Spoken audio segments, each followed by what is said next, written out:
dan menghubungkan dari setiap istilah tersebut. Nah, pendekatan, coba pendekatan. Di dalam pembelajaran ada berapa pendekatan?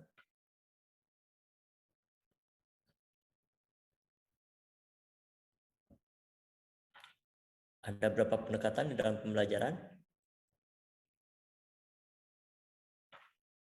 Ada? 2, Pak. Iya. Apa itu? Yang student orientasi sama teacher orientation, bukan Pak? Ya. Jadi pembelajaran yang berpusat kepada siswa serta pembelajaran yang berpusat kepada guru atau teacher center dan student center. Nah, itu dua pendekatan, jadi sudut pandang. Nah, pendekatan pembelajaran itu adalah sudut pandang kita melihat pembelajaran seperti apa. Kalau misalkan sudut pandang kita sebagai teacher center, nah itu sudah pasti nantinya yang lebih aktif adalah gurunya. Maka penting sekali dipahami antara guru dengan siswa, kita akan menggunakan pendekatan yang mana itu dijelaskan. Nah, misalkan pendekatan student center, artinya itu siswa yang lebih aktif, bukan guru. Nah, pendekatan ini sebelum kita menggunakan berbagai strategi, metode, kita menentukan dulu pendekatannya yang mana yang akan kita gunakan. Ya, karena banyak yang menganggap bahwa ketika mengajar itu guru yang aktif. Nah, ini harus dirubah. Jadi guru di dalam pendekatan student center tetap menjelaskan seperti membuka, ya, memberikan apersepsi, kemudian menjelaskan konsep dasar. Nah, itu tetap dilakukan oleh guru. Nah, setelah itu mengeksplorasi konsep dasar yang telah dipelajari, nah itulah masuk kepada student center. Ya, tapi lebih dominan student centernya. Ini pendekatan ini harus dipegang pada pembelajaran abad 21. Nah, kemudian setelah pendekatan kita tentukan, kalau secara hierarki berarti turun menjadi strategi. Ya. Jadi strategi itu suatu rencana, ya, yang dirancang untuk mencapai tujuan. Ya, tentu tujuan pembelajaran. Jadi harus ada strateginya dulu seperti apa, direncanakan dulu. Nah, itu strategi pembelajaran. Ya, belum kita melaksanakan prakteknya belum, baru hanya menentukan strategi, membuat rancangannya. Nah, bentuknya misalkan dalam silabus dan RPP kalau di dalam pembelajaran. Ya, itu adalah bentuk kita menyusun sebuah strategi. Nah, kemudian setelah strategi kita susun, kita menentukan sebuah metode. Nah, metode pun ada di dalam rumusan atau rancangan strategi. Metode adalah cara, ya, yang akan kita gunakan di dalam pembelajaran. Apakah dengan ceramah, diskusi, tanya jawab, itu metode. Jadi cara. Tadi ya, pendekatan itu sudut pandang. Kemudian strategi itu adalah rancangan atau perencanaan. Metode itu caranya. Tentu ketika kita menyusun sebuah strategi, kita menentukan metode apa yang akan digunakan. Nah, metode pembelajaran sendiri adalah cara yang akan kita gunakan dalam pelaksanaan pembelajaran.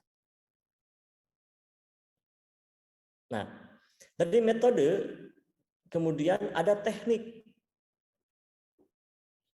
Apa itu? Tahapan-tahapan atau langkah-langkah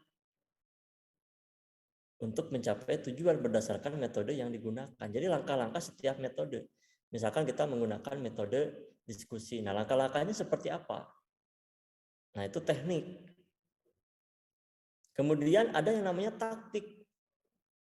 Taktik adalah gaya atau ciri khas seseorang di dalam belajar. Ya. Jadi taktik, bisa jadi kita sama-sama menggunakan misalkan metode ceramah. Nah, tetapi kan taktiknya berbeda.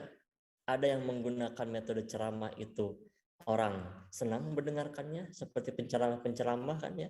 Itu kan metodenya ceramah. Tetapi orang mau mendengarkan berjam-jam. Nah, karena taktiknya berbeda. Ya, metodenya sama tapi taktik tiap orang itu bisa jadi berbeda. Nah, kemudian model pembelajaran sendiri adalah gabungan dari semua pendekatan, strategi, metode, teknik. Itu model pembelajaran. Jadi kalau misalnya kita hierarkikan sebuah model pembelajaran ya dipengaruhi oleh pendekatan ya diturunkan menjadi strategi, menjadi metode, teknik dan taktik. Ya, taktik itu nanti biasanya spontan ketika kita mengimplementasikan strategi maupun metode ya ketika di pembelajaran. Misalkan ada yang murah senyum gitu kan ya sambil mengajarnya, ada yang menggunakan humor, ada yang bernyanyi dengan siswa, itu kan taktik seseorang. Ya. Kita tidak bisa menirunya kalau taktik sulit. Ya pasti karena ciri khas masing-masing. Nah, kalau misalkan strategi, metode itu bisa kita pelajari. Oke, sampai sini istilah ini Anda mohon dipahami ya. Kemudian kita review sebentar ya. Nanti setelah ini kita masuk ke materi yang lain.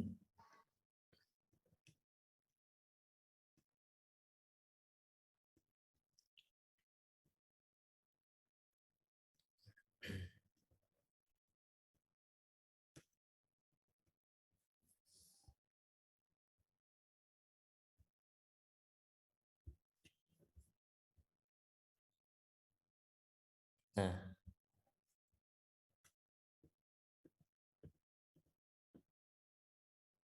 ini saya sudah ya. Nah, kalau misal kita kategorikan ya model pembelajaran itu ada 4. Jadi sini ada berapa yang dijelaskan ya. Yang pertama adalah ada model interaksi sosial. Nah, ini yang dikembangkan oleh Gestalt menitik beratkan hubungan harmonis antara individu dengan masyarakat. Ya. Nah, ini apa namanya? Model interaksi sosial. Jadi sudah jelas ya dengan model pembelajaran ini ada interaksi sosial. Seperti itu. Ya. Nah, pembelajaran menurut Gestalt ini yang paling penting adalah adanya sebuah makna yang diberikan secara utuh ketika kita memberikan sebuah materi. Artinya pembelajaran itu harus bermakna. Kalau misalkan pembelajaran tidak bermakna, nah ini tidak sesuai dengan model interaksi sosial menurut Gestalt. Ya. Nah, bagaimana aplikasinya? Ya, model ini di dalam pembelajaran, model Gestalt ini, ya. Pembelajaran siswa hendaknya memiliki kemampuan insight, yaitu kemampuan mengenal keterkaitan unsur-unsur dalam suatu objek, ya. Kemudian guru mengembangkan kemampuan siswa dalam memecahkan masalahnya. Nah, jadi misalkan Anda sudah diberikan materi tentang kurikulum, nah, kemudian Anda kaitkan tuh, ya, dengan kurikulum keluarga kita sendiri, ya. Kan ada kurikulumnya itu, kurikulum apa namanya, misalkan Anda di kimia, kurikulum kimia seperti apa. Nah, itu kita bisa mengaitkan. Jadi adanya pengalaman sehingga apa yang kita pelajari itu menjadi bermakna. Nah, jadi makna ini kalau saya simpulkan itu relevansi. Ya. Relevan artinya adalah apa yang kita pelajari itu relevan ya dengan yang ada yang kita lakukan di dalam kehidupan sehari-hari. Itu bermakna. Ya. Dan Anda pun harus pembelajaran bermakna, apalagi kimia. Di mana apa di lingkungan kita yang tidak menggunakan bahan kimia, ya kan? Bagi sekarang banyak anak kecil yang mengidap penyakit hepatitis tuh. Awalnya dari makanan. Nah, berarti kan ini ada kesalahan dari BPOM ya. Ada kesalahan sehingga membahayakan anak-anak mengkonsumsi makanan sehingga menimbulkan penyakit hepatitis. Ya, apalagi bakso. Ya, pernah nggak Anda teliti bakso apa aja? Ya, kayaknya kalau bakso diteliti gitu kan, secara kimia kita nggak tahu jadi suka bakso lagi atau enggak gitu kan ya. Iya kalau diteliti gitu kan, wah segala campuran itu di situ ya. Oke. Tapi ya namanya enak gimana lagi gitu kan ya. Tapi kan dampaknya gitu kan ya, badan menjadi tinggi ke samping gitu kan ya. Iya benar, berarti kan ada zat-zat apa di sana kok bisa sampai bisa menggemukkan badan gitu kan ya. Padahal bakso gitu. Nah, kemudian apa namanya? Perilaku bertujuan. Nah, jadi semua yang dilakukan oleh siswa itu harus memiliki tujuan. Ya, misalkan Anda itu apa namanya harus ada tujuannya untuk apa. Ya. Dan di sini di dalam pembelajaran diberitahu bahwa tujuan pembelajaran itu harus diketahui oleh siswa. Nah, ini penting ya. Jangan sampai Anda diajak gitu kan ya, seperti halnya misalkan di terminal, kemudian ayo naik gitu. Kita nggak tahu mau berangkat kemana. Nah, kan harusnya kasih tahu dulu nih, kita mau jurusan ini gitu kan ya. Nah, sehingga siswa itu tahu mau berangkat kemana. Oke. Nah, prinsip ruang hidup life space ya. Jadi pembelajaran itu dipengaruhi oleh lingkungan. Nah, ini gestal ya, padahal kalau kita melihat di contoh di agama Islam bahwa lingkungan itu kita harus benar-benar pintar memilih dan memfilternya karena akan menentukan ya. Apa namanya, saya ada teman gitu kan ya di universitas yang lain, dia seorang psikolog, kemudian di lingkungannya itu tidak mendukung untuk perkembangan anak ya, sehingga anaknya dari masih SD itu sudah di apa namanya sekolah berasrama, di boarding atau di pesantren. Ini karena ada prinsip ruang hidup mempengaruhi pembelajaran itu dengan lingkungannya. Jadi kita harus pintar-pintar memilih lingkungan. Jadi kalau misalkan apa namanya lingkungan kita misalkan tidak terlalu mendukung, nah bagaimana kita tidak meminimalisir dampak-dampak negatifnya. Nah, yang maksud tadi tidak mendukung seperti apa? Di lingkungannya, lingkungan pabrik. Dan tentu orang-orangnya kan lingkungan pabrik, orang-orangnya dari luar semua tuh. Ya, bukan orang penduduk asli. Karena mereka tinggal di situ karena bekerja. Mempunyai kampung sendiri-sendiri. Sehingga itu tidak mendukung. Nah, itu katanya seperti itu. Karena saya tidak tahu daerahnya seperti apa. Nah, strategi pembelajaran yang mencakup model interaksi sosial itu contohnya kerja kelompok, ya, pertemuan kelas, problem solving.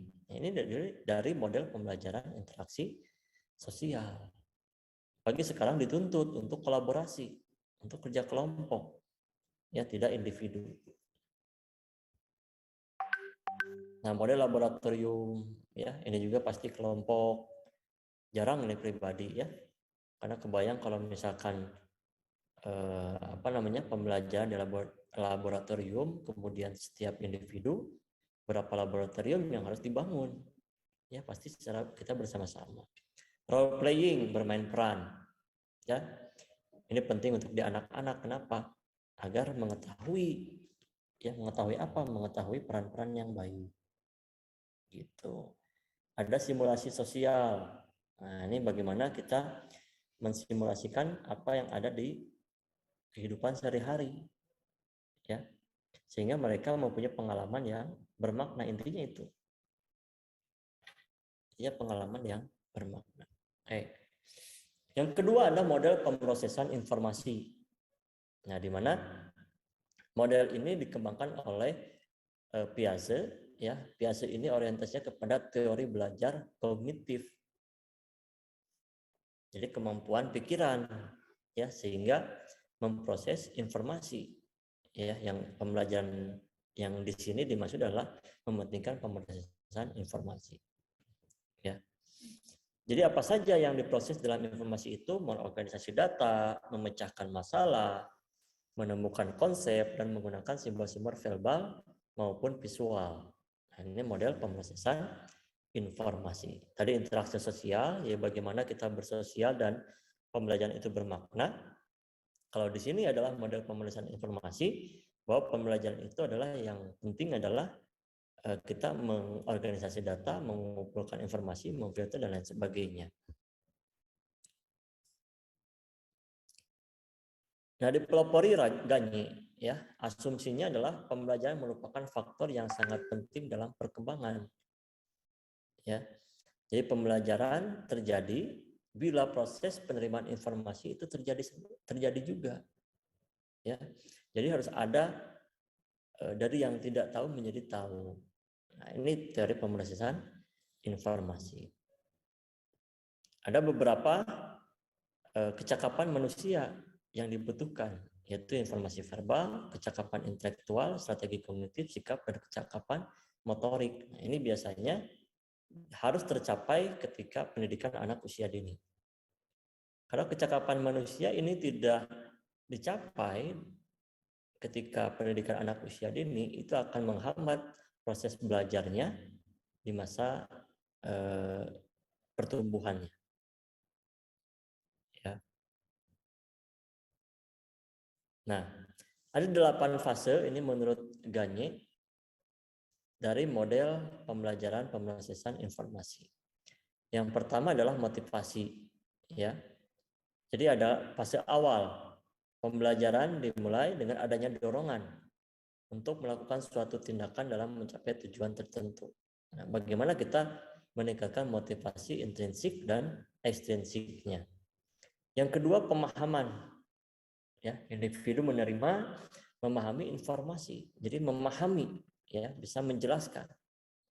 Kemudian pemerolehan, memberikan makna atau persepsi segala informasi yang ada di dirinya. Jadi bukan hanya kita menangkap itu sudah gitu, tapi bagaimana kita bisa mengkritisi apa yang kita ketahui atau apa yang kita pelajari. Yang keempat adalah penahanan. Jadi informasi yang sudah kita dapat itu disimpan di dalam memori, dimasukkan kepada memori jangka panjang. Jangan memori jangka pendek. Memori jangka pendek itu namanya burho, bubar poho, ya. Bubar poho, ya itu kan sering terjadi tuh. Kita tidak sadar. Nah, kemudian kita mengingat kembali, ya, mengingat kembali. Bagaimana cara mengingat kembalinya? Anda melakukan refleksi di dalam pembelajaran, ya. Apa yang sudah kita pelajari, coba tulis, kesimpulkan. Jadi menulis itu bukan ketika misalkan guru, dosen, instruktur itu menjelaskan. Karena kita ada indera penglihatan, ada indera pendengaran yang bisa menangkap informasi. Nah, mengingat kembalinya itu dengan kita menulis apa yang sudah kita lihat dan sudah kita dengar. Apa yang sudah kita dapatkan melalui panca indera ini. Nah, kita tuliskan. Ya, mau kita visualisasikan, kita atau tulis dalam paragraf, itu tergantung. Yang keenam, generalisasi, menggunakan hasil pembelajaran untuk keperluan tertentu. Nah, ini kalau generalisasi artinya kita sampai kepada C6 ya. Kalau di dalam taksonomi Bloom. Jadi kita bisa menggunakan ya pembelajaran tertentu untuk keperluan tertentu. Bukan hanya yang dicontohkan. Yang ketujuh, perlakuan, perubahan perilaku individu sebagai hasil belajar. Nah, jadi bukan hanya kognitif saja ya yang harus berubah, tetapi perilaku pun ini harus berubah. Berubahnya kan ke arah yang positif. Artinya kalau misalkan perilaku kita itu tidak berubah selama kita belajar, selama kita sekolah, artinya selama itu kita tidak belajar, tidak berubah. Nah, Anda hati-hati nih, sekarang sudah kuliah. Ini semester berapa? Semester 4 ya. Semester 4 pas semester 2 ini? 4 ya? Hah? Semester 4. Ya, semester 4 kan? Harus ada yang berubah. Ya. Jadi kalau misalkan di rumahnya sarapan masih disiapin orang tuanya, berarti kan kita tidak ada bedanya dengan kita TK ya. Itu harus mulai berubah hal-hal yang seperti itu. Yang tadinya emosi masih sedikit-sedikit marah ya. Jadi orang yang dewasa adalah dia emosinya bisa terkendali ya. Tidak gampang marah, tidak gampang tersinggung ya, tidak gampang sakit hati. Yang kedelapan adalah umpan balik. Jadi individu memperoleh feedback dari perilaku yang telah dilakukannya. Apa? Yang paling sederhana umpan balik itu adalah kita memberikan pujian. Ya, kita memberikan penghargaan. Itu umpan balik. Ya. Nah, umpan balik di sini ya, ini penting sekali kita lakukan di dalam pembelajaran. Kenapa? Karena agar peserta didik itu mendapatkan kepuasan. Sebagai contoh, ketika ada yang bertanya, itu harus kita jawab. Ya. Tidak boleh misalkan ada yang bertanya tapi kita tidak jawab. Kemudian apalagi memberikan nilai. Itu umpan balik. Ya. Coba Anda mengikuti perkuliahan, kemudian misalkan saya tidak memberikan nilainya. Tentu terjadi prasangka yang negatif nantinya, yang tidak baik. Nah, maka umpan balik itu juga harus segera. Ya. Ini belum diberikan nilainya, nanti kalau sudah dibuka ya input nilainya, sudah melaksanakan UAS, baru ya dinilai. Itu adalah umpan balik. Contoh umpan balik yang sederhana ya. Nah, ini masih pemeriksaan informasi ya, sama dengan Ganye ya. Nah, sekarang model pembelajaran informasi ya, strategi pembelajarannya seperti apa? Mengajar induktif, yaitu mengembangkan kemampuan berpikir dan membentuk teori. Latihan inquiry, kita mencari informasi sendiri. Nah, itu dari model pembelajaran informasi. Inquiry keilmuan, ya, mengajarkan sistem penelitian dalam disiplin ilmu. Diharapkan memperoleh pengalaman dalam domain-domain belajar lainnya. Nah, sehingga inquiry itu kita mencari informasi secara mandiri atau secara kelompok, intinya kita mencari sendiri. Ini hal yang penting. Nah, kalau yang sekarang, fenomena sekarang, kita tidak perlu mencari, itu informasi itu datang sendiri ke kita. Kemampuannya bukan mencari lagi, tapi kemampuannya bagaimana kita bisa mereduksi dan mengeneralisasi sebuah informasi. Jadi jangan termakan hoax, ya. Tapi kita harus menjelaskan kita harus bisa memfilternya, kemudian kita bisa menyimpulkan, mengeneralisasi sehingga menjadi informasi yang valid. Nah, seperti itu. Ya. Kemudian pembentukan konsep, misalkan menggunakan mind mapping, kita membentuk sebuah konsep. Nah, ini model pemrosesan informasi. Ya.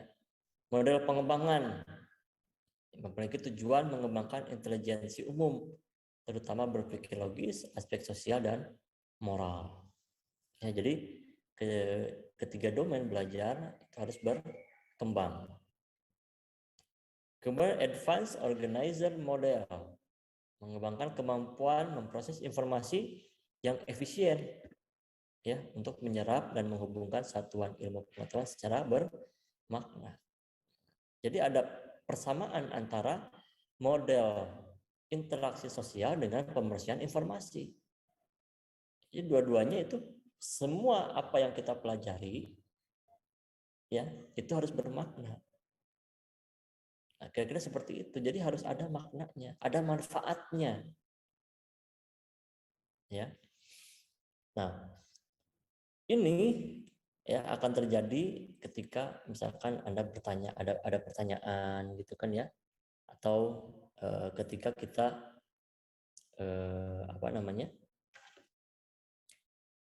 mengaitkan di dalam kehidupan sehari-hari, ya. Nah, bagusnya apa yang kita pelajari coba kita praktekkan dalam kehidupan sehari untuk apa? Karena itu menarik, ya. Daripada kita hanya menyimak terus selesai, coba kita terapkan. Ya, apapun itu mata pelajaran maupun mata kuliah apapun, coba kita terapkan. Ya, jangan hanya ada kita pelajari di kelas saja atau di lab saja, tapi kita terapkan. Itu nggak mudah, ya, nggak mudah. Saya masih ingat dulu ketika SMP, jadi mencari mendata kandungan sabun mandi, ya, kandungan sabun mandi. Jadi ini dampaknya apa, ini memberikan efek apa, gitu. Tidak diteliti, maksudnya tidak diteliti secara laboratorium, tidak, hanya mencari, oh ini kandungannya ini, mencari kandungan ini untuk apa ya, ini, oh ini tuh ini, gitu kan ya. Kemudian di tabel periodik ini hubungannya ini, ya, seperti itu, ya. Jadi tidak diteliti secara laboratorium, hanya melihat definisi. Nah, sehingga tahu, oh mana itu begini gitu kan ya. Jadi karena tahu, jadi saya tidak pernah, dampaknya dalam kehidupan saya pribadi, saya tidak menggunakan sabun yang berbusa. Ya, ternyata busa itu membuat kulit menjadi kering, ya, menjadi cepat keriput.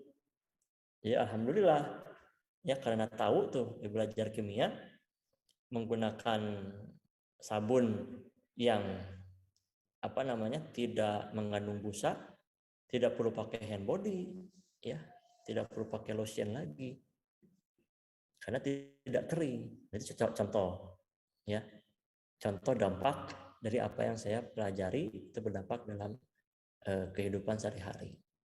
Ya, jadi itu dari sabun, ya. Tapi kalau di kita kan sabun itu senang yang berbusa, apalagi busanya banyak. Nah, kalau saya tidak suka, ya, tidak menggunakan sabun yang berbusa.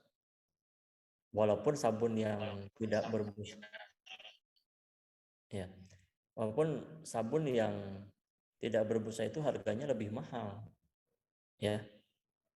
Tapi kalau misalkan dampak kepada kulit dan hemat, kita tidak perlu membeli lotion, ya, hand body, itu menjadi jadi lebih hemat juga, gitu kan ya.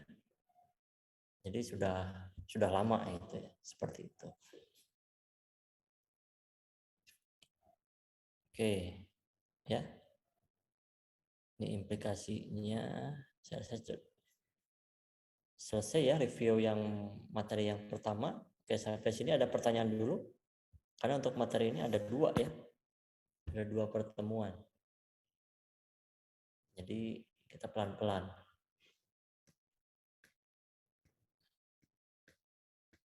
Masih ada 2 model lagi. Kita baru bahas. Yang pertama adalah model interaksi sosial. Yang kedua, model pemrosesan informasi.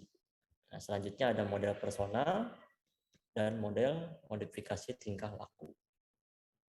Oke. Baik, sampai sini ada pertanyaan? Silahkan jika ada pertanyaan. Coba kalau Anda belajar, itu Anda senangnya seperti apa? Menggunakan model apa? Itu beda-beda kan tiap individu. Coba. Ada yang mau berkomentar?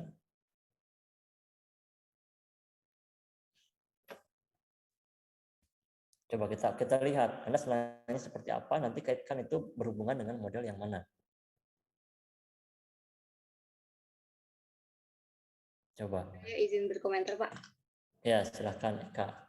Dari dua model tadi yang udah disampaikan, gitu, dari Piaget sama Gestalt, saya kayaknya lebih condong ke Piaget, Pak, tentang pemrosesan informasi. Kalau untuk saya model pembelajarannya. Karena saya sendiri kalau seandainya belajar tuh, pertama saya harus tahu gitu tujuan dari pembelajaran itu apa. Karena ya sama kayak tadi gitu, Pak. Kalau seandainya kita mau pergi naik kendaraan, gak mungkin kita nggak tahu tujuannya kayak gitu. Terus sama aja kayak buang-buang bahan bakar gitu kan, Pak. Terus yang kedua,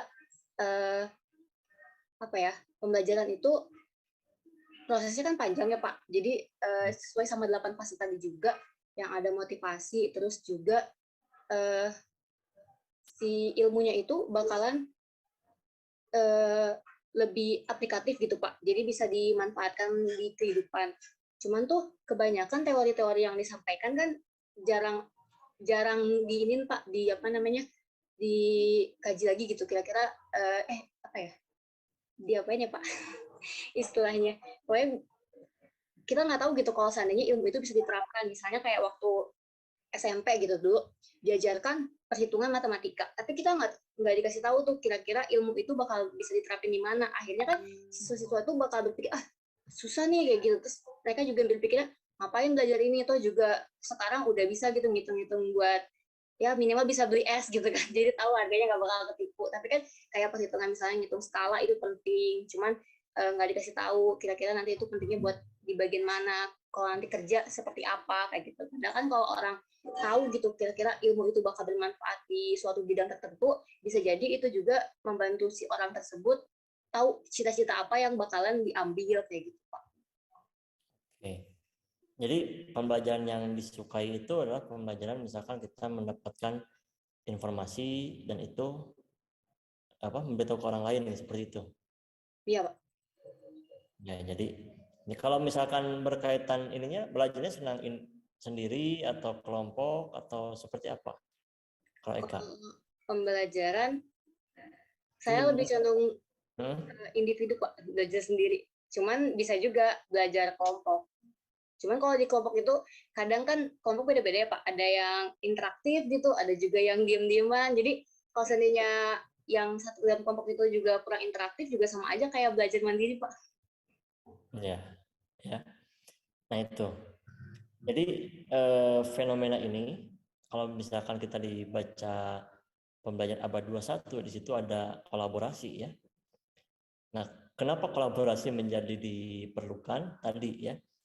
Memang secara apa ya? Secara hakikatnya belajar itu tiap individu. Ya. Dan belajar terjadi dalam individu sendiri. Itu secara hakikatnya. Jadi secara apa ya? Nalurinya seperti itu. Jadi baik orang yang belajar formal maupun tidak, mereka tetap belajar. Terjadi proses belajar dalam individunya. Nah, kemudian kolaborasi, ya. Tadi kolaborasi bukan tujuannya tidak untuk kita mendapatkan informasi sebanyak-banyaknya, tidak. Tapi bagaimana ya tiap individu itu mempunyai informasi masing-masing bisa di-share. Itu ke sana ya, kenapa kolaborasi. Nah, jadi tadi ya berkaitan dengan pemrosesan informasi itu lebih kita fokus kepada individunya sendiri. Nah, kalau interaksi sosial itu bagaimana Tadi kan hakikatnya belajar itu individu, ya kan? Tentu tadi menurut Eka kan ada yang aktif, ada yang tidak, ada yang ini. Nah, dengan adanya interaksi sosial, model interaksi sosial atau kerja kelompok, seenggaknya yang tanya diam tidak terlalu diam. Bisa jadi di kelompok kan orang itu misalkan diam ya, tidak interaksi. Bisa jadi kalau dia belajar secara mandiri itu lebih diam lagi. Ya, bisa jadi seperti itu.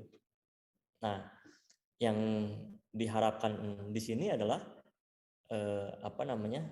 adanya sharing informasi, ya kira-kira seperti itulah, sharing informasi, sehingga tujuannya sama, baik pembelajaran informasi maupun interaksi sosial, pembelajaran menjadi bermakna. Karena untuk mempraktekkan kita perlu sosial, ya. Ketika mempraktekkan kita perlu orang lain, ya. Ketika kita mempraktekkan perlu lingkungan yang real, ya tentu itu banyak orang yang beragam. Oke. Nah tadi Eka lebih senang belajar secara individu. Nah berarti nanti kalau misalkan menjadi guru, kemudian ada orang-orang atau siswa yang seperti Eka, berarti kita harus memikirkan tuh modelnya seperti apa. Nah itu kira-kira ya. Jadi tidak bisa digeneralisasi kita menggunakan model pembelajaran informasi sehingga semua anak itu seperti itu, ya tidak juga. Ya. Jadi kita paham ketika ada anak, oh anak ini senang belajarnya sendiri. Oke, kita berarti menggunakan model pembelajaran informasi. Apa yang digunakan metodenya nantinya? Inquiry. Ya kan? Inquiry. Misalnya coba, misalkan kalau saya gurunya, coba Eka, hari ini kita akan belajar tentang komponen kurikulum. Coba kamu cari sendiri, nanti infokan apa yang kamu dapatkan tentang konsep komponen kurikulum. Nah, seperti itu kan? Kita memfasilitasi nantinya. Ya, mempunyai siswa tiap belajar dengan kita memahami model pembelajaran. Ya, sehingga di RPP itu model itu tidak itu saja gitu copy paste selama 1 semester. Ya. Jadi berbeda-beda. Oh, ini untuk yang ini, untuk yang ini. Itu contoh seperti itu. Oke. Ada yang berkomentar yang lain? Atau bertanya? Boleh?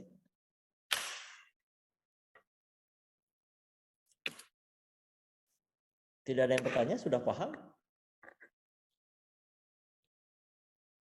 Oh, kalau sudah paham berarti sudah siap UAS gitu. Nanti UAS berapa soal ya? 40 atau 50 soal? Dan saya pun belum pernah tahu itu soalnya kayak gimana gitu kan ya. Karena diselenggarakan oleh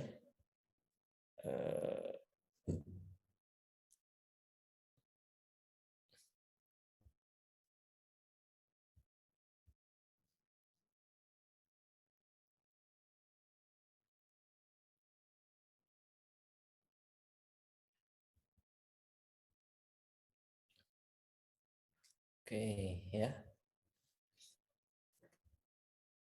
Sekarang itu pertemuan ke berapa ya kalau ini? Karena kita itu terakhir sampai 25 ya.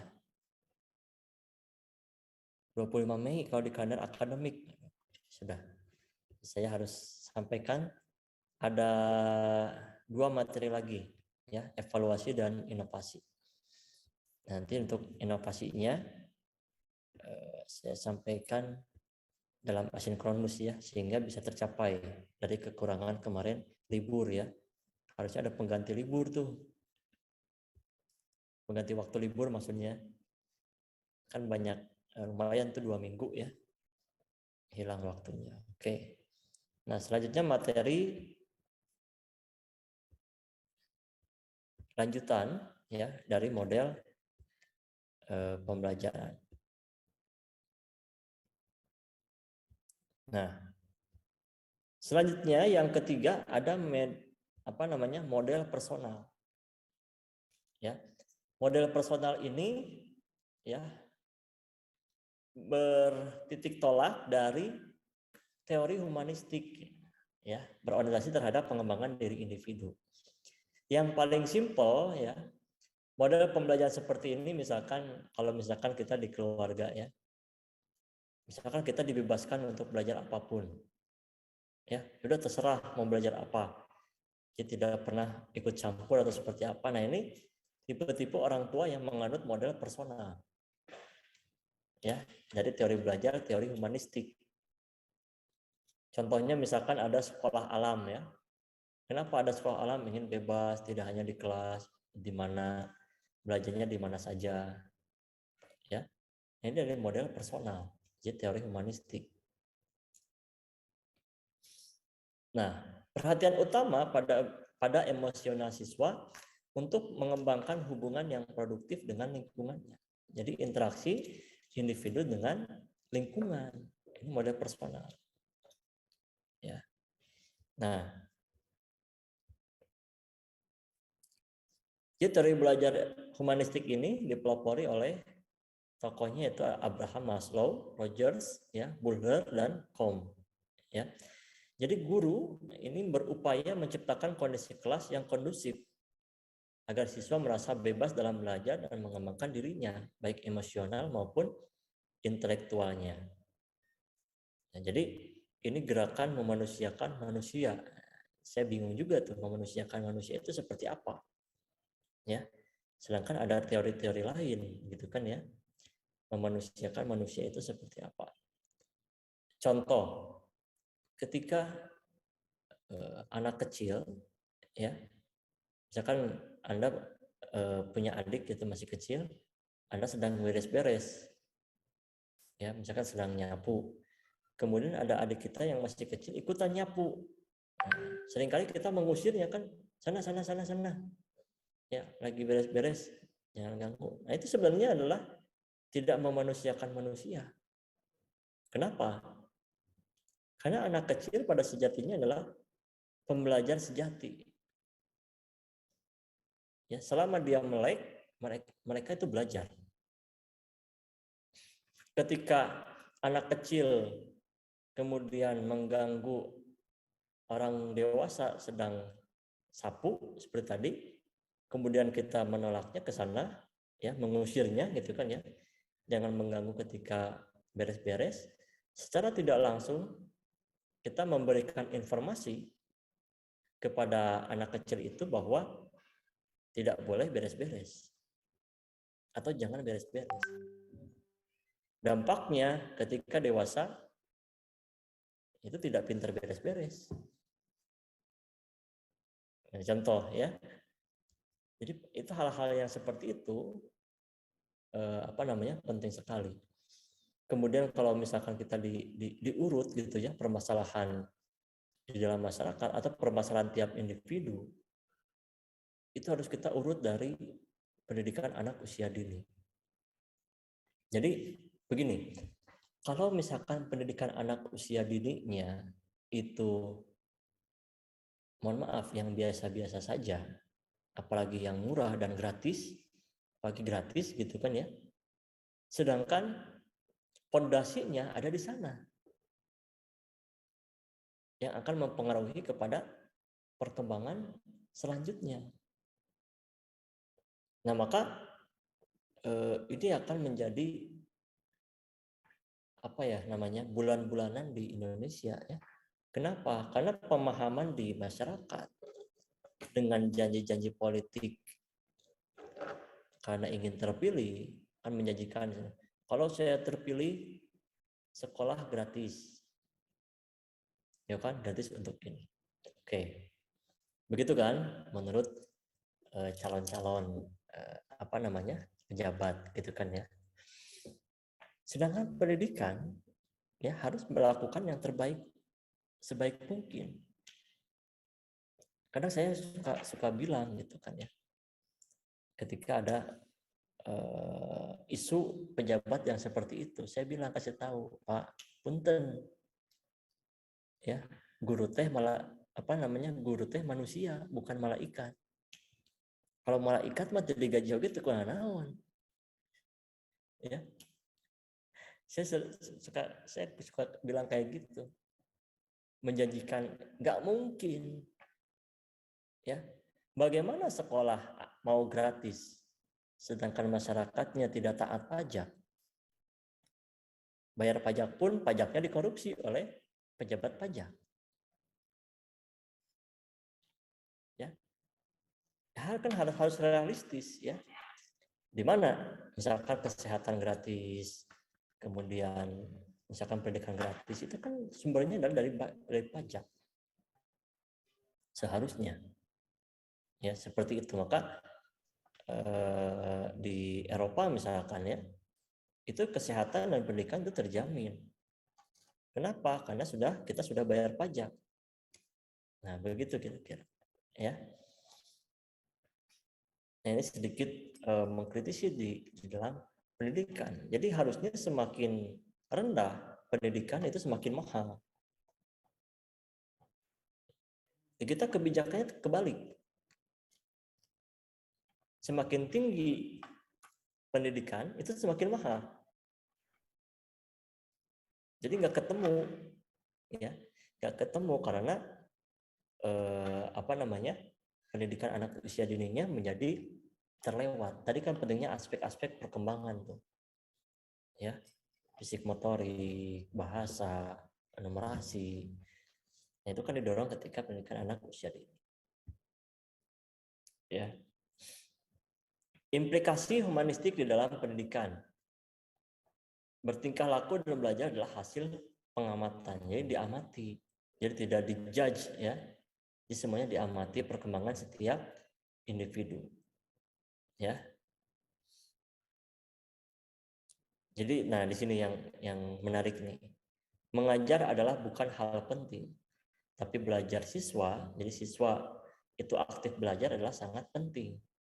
Nah, jadi yang penting itu siswanya, bukan kita pengajarnya. Oke. Model pembelajaran personal atau individu meliputi strategi pembelajaran non-direktif. Ya, maksudnya adalah bertujuan membentuk kemampuan dan kepangkalan pribadi, kesadaran diri, pemahaman, konsep diri. Maksudnya bagaimana non-direktif?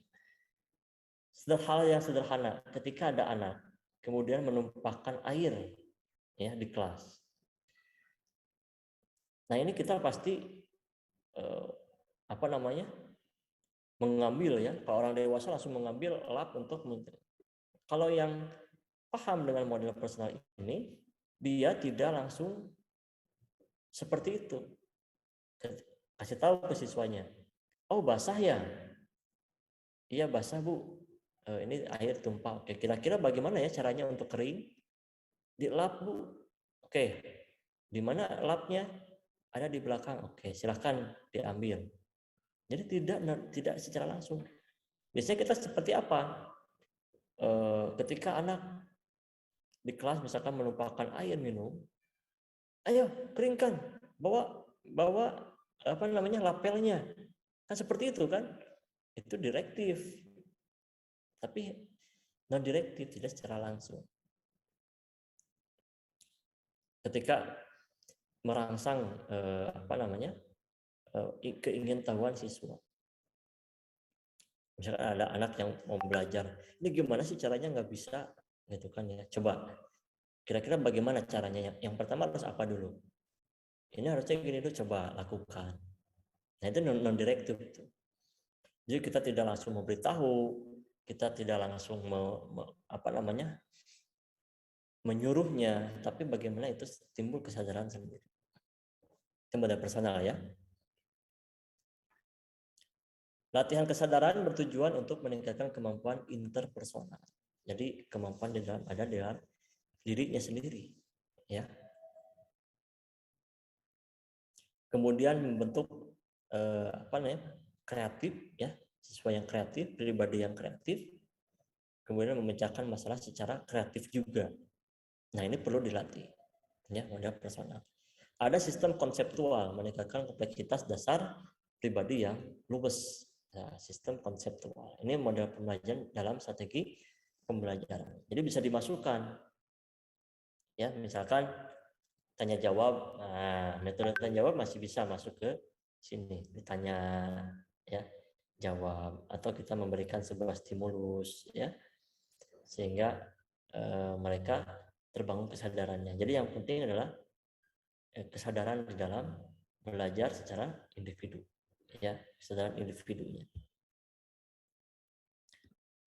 Nah, selanjutnya yang terakhir adalah model modifikasi tingkah laku. Nah, ini tentu berkaitan dengan tingkah laku, sangat erat dengan teori belajar behavioristik. Ya, tujuannya mengembangkan sistem yang efisien untuk mengurutkan tugas-tugas belajar dan membentuk. TL itu apa ya? Ini singkatannya saya juga lupa ya. Dengan cara memanipulasi penguatan. Ya. Nah, model ini ya menempatkan pada aspek perubahan perilaku yang tidak dapat diamati. Ya. Kemudian model ini itu apa namanya mengharuskan ya melaksanakan tugas-tugas yang harus dipelajari siswa. Nah, jadi kalau misalkan belajar kemudian ada tugas, ini adalah model modifikasi tingkah laku. Karena kenapa? Karena ketika kita memberikan stimulus, dia akan merespon. Artinya adalah ketika kita memberikan sesuatu, menstimulus siswa untuk belajar, untuk mengerjakan sesuatu, nanti responnya adalah berupa hasil belajar. Itu menurut modifikasi tingkah laku. Contohnya pembelajaran berbasis komputer atau e-learning. Ini masuk ke sini e-learning itu. Ya. Pengajaran berprogram, operand conditioning, ya, operand enforcement. Ya, misalkan pembelajaran yang dikondisikan. Itulah modifikasi tingkah laku. Ya, misalkan pembelajaran menggunakan media, pembelajaran menggunakan e-learning, LMS, itu modifikasi tingkah laku. Jadi diberikan sesuatu. Ya, sehingga dia berubah untuk belajar.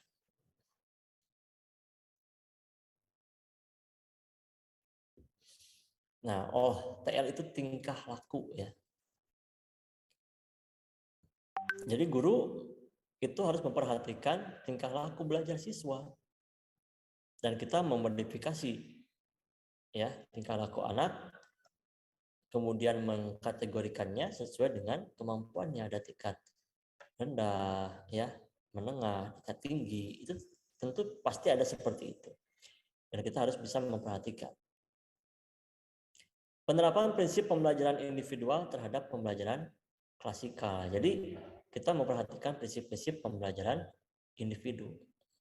Nah, jadi ada persamaan dari keempat model ini. Yang pertama tadi ya, harus bermakna.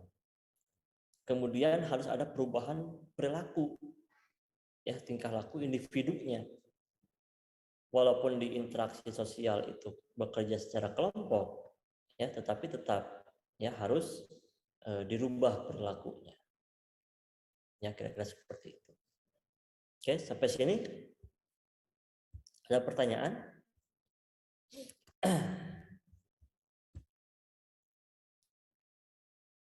Setelah ini ada kuliah? Ada, Pak. Ada, Pak. Ada ya. Oke, setelah ini berarti kelas A ya. Kalau di Kurpem ya. Oke. Ada pertanyaan apa sudah jelas? Nanti saya share itu ya. Saya sudah share ya di pertemuan 11 di spot. Tinggal saya share evaluasi pembelajaran, nanti kita bahas di minggu depan lah. Ya, evaluasi pembelajaran kita bahas di minggu depan. Kalau masuk 100% minggu depan bisa apa enggak? Bisa masuk gitu. Ada kelasnya enggak? Saya nggak tahu kalau di kimia.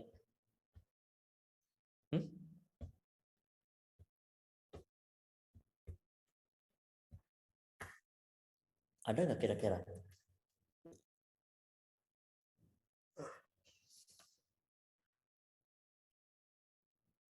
Kelas yang bisa dipakai maksudnya, Pak, di ini. Ya. Di Jica. Tapi harus izin ya kalau di Jika ya? Iya, Pak. Kan? Oke, yang ini aja maksud saya yang apa? Ya yang ini, yang kelas biasa aja yang bisa dipakai, tapi nggak tahu diizinkan nggak kalau banyak gitu maksudnya. kalau banyakan itu diizinkan atau tidak gitu kan ya, biar kita ada pertemuan tatap mukanya gitu kalau memungkinkan ya, kalau memungkinkan di prodi kimia itu boleh kalau membolehkan. Oke ya, saya rasa cukup ya. Kalau tidak ada pertanyaan, kita bertemu lagi di minggu depan. Minggu depan ada 2 materi ya, evaluasi pembelajaran, tapi saya akan berikan dari sekarang semuanya sehingga Anda bisa belajar lebih dalam ya, seperti itu. Jadi Anda bisa baca dari sekarang. Saya akan berikan semua materinya dari sekarang sehingga Anda bisa pelajari secara mandiri. Nanti minggu depan kita diskusikan ya. Jadi tidak mengantuk kalau menjelaskan terus gitu kan ya. Anda belum membacanya, mempelajarinya, jadi nggak nyambung gitu kan ya. Saya berbicara apa nggak nyambung. Tapi kalau belajar dulu, oh nyambung, oh ini yang sedang dijelaskan itu tentang ini. Jadi kalau misalkan tadi ada cerita yang lain, nah kalau kita nggak tahu konsepnya, bingung nih nyeritain tentang yang mana gitu kan ya. Seperti itu.